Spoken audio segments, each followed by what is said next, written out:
the recession. They don't show up in the latest unemployment figures because they are still in work, but the family income has fallen dramatically. For them, it's lost overtime and reduced working hours. And for many more families, the recession will almost certainly mean a cut or change in services as local councils try to save money.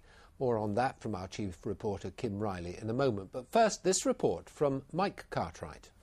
At a playgroup in Northampton, we found Jackie Sims, who before the recession was a full-time mum. Now, to make ends meet, she's a cleaner at night, even though her husband has a full-time job. It's causing problems at home because I spend less time with my partner. He gets in from work and I go straight out. And with the children as well, because I've got an older one at school, so I'm dropping her off at school, picking her up and then going straight to work, so I get no time with her at all. Sally Keeble MP says 40% of the women she surveyed say they're now the main breadwinner, sometimes because of a redundancy, other times because their partner's working hours have been cut. So what does she suggest? I think there's three areas in particular. One's around childcare, because lots of mothers and fathers are juggling work and childcare commitments, and they need to have affordable childcare. One's around in-work benefits, so that work pays and that it takes the edge off some of the financial pressures they're facing during the recession. And the third is so they can look forward to the future with some confidence, and that includes around pensions for their retirement. When families were asked what concerned them most about the future, paying the household bills, covering the mortgage and their children's future came out on top. Figures now show part-time employment nationally is up 40%. I think the pressure's really on for families. Quite often now both parents are going out to work. I think women almost feel they've been robbed of the choice. They're going out to work for necessity, to put bread and butter on the table rather than that choice. Quite often you've got dad working all day, and then when he comes in, mum going out to do an evening shift. The recession has hit Jackie and her family hard, and even though, like many others, she's found work, it's still a struggle to pay the bills. Mike Cartwright, BBC Look East, Northampton. Well, now to the councils and what looks like a double whammy. Demand is increasing while many are trying to save money by cutting jobs and services. Our chief reporter Kim Riley is outside County Hall in Norfolk. Stuart, setting a budget for next year is going to be tough, and with the public sector very much in the front line, taking the brunt when it comes to paying for the recession, it's going to get tougher still. Here they describe the financial outlook as grim. Now, they have an annual budget of over £1 billion, and they're looking to save £140 million over the next 3 years. On the other side of the region at Milton Keynes, they're hoping to save £7 million this year and then £8 million each year for the following 3 years.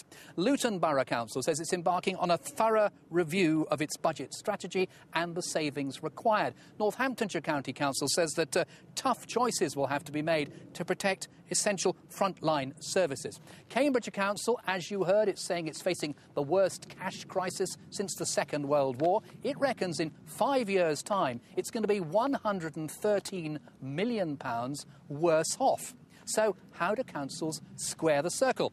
Here's Alex Dunlop. King's Parade today, but Cambridge isn't just a draw for tourists. More than 7,000 people move into the county every year permanently. It means more schools, more older people, and they'll need more care. It all means more money, which County Hall hasn't got. Well, this is the worst situation we've had, and for public services, it's worse than the black hole from the Second World War. This is going to be very, very difficult, very tough choices, which is why we've got to work very, very hard with our partners, and we're starting now. Then there's the recession. Fewer planning applications for big developments means less cash into councils' coffers. And as people lean increasingly on local services, more money goes out. But it's not just about making cuts or losing jobs. Some councils are now saying that they're going to have to radically change the way they operate. Let's look at 3 examples. Outsourcing. Essex has just outsourced social care to a private company, which will remain under its control. It should save money, and they can now sell care to anyone. Multi-skilling. Norwich faces an £8 million shortfall. Jobs at City Hall are bound to go. Today, the council leader hinted that one option is to get its workers to do more than one job.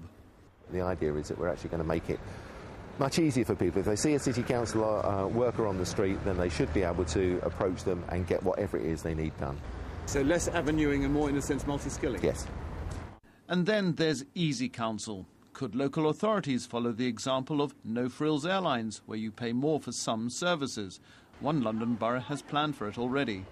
We put people in Northampton on the spot. What cuts would you make? Unnecessary roadworks. All the freebies that they get. Yes, that's right. Themselves. There's always things that need doing, isn't there? Get rid of the management. Realistically, we could face higher parking charges, swimming pools might close early, perhaps cuts in adult education. The big pinch will come next April. Alex Dunlop, BBC Look East. Next week, county councillors in Suffolk are discussing what they're calling a public sector funding crisis that's on the way. And cabinet members at Southend Council are looking at a forecast that looks ahead to 2013. What does it say? Well, it says that it expects increased demand for services, but income from government grants, from council tax and from other charges is expected to fall. So basically, councils wanting to do more will have to do it with less. Kim, thank you very much. Now, if you have a story to tell about how the recession is affecting you, you can call us on 08457 630 630, or of course you can email via the website. Detectives in Northamptonshire confirmed today that a 9-year-old girl who was found strangled in a lorry had been sexually assaulted before she died. Stacey Lawrence was found dead last month in the cab of the lorry. It was being driven by her mother's boyfriend, Darren Walker. He was found hanged not far from the murder scene. The Independent Police Complaints Commission has confirmed it will be investigating a disturbance in Brentwood, where one man was sprayed at close quarters with CS spray. Essex Police voluntarily referred the incident to the IPCC on Tuesday, the day after we first showed these pictures. Investigators say any witnesses should contact them. Well, still to come tonight, explosive action from